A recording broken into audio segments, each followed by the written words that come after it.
विश्वर सर्वाधिक उच्चारित होउथुवा शब्दटी हेउछि माँ। से ही प्रथम प्रेम समग्र संसार पई ईश्वरंकर अमूल्य वरदान होउछि माँ। से विश्वर सर्वश्रेष्ठ योद्धा निज संतान पई जे कोनसी विपद को सामना करि पारुथुवा मनीषटीए हेउछि माँ।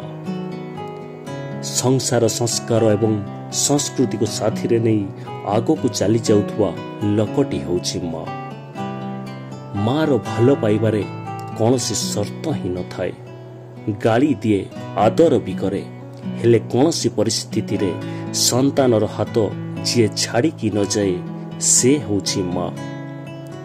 केवल जन्म देइथिवा संतान पाई नुहे, अन्यर संतान को मध्य निजर करिने बापरे तार माँ डाकरे निजर सबु ममता को ता पाखरे जे समर्पी दिए से हेउछि माँ।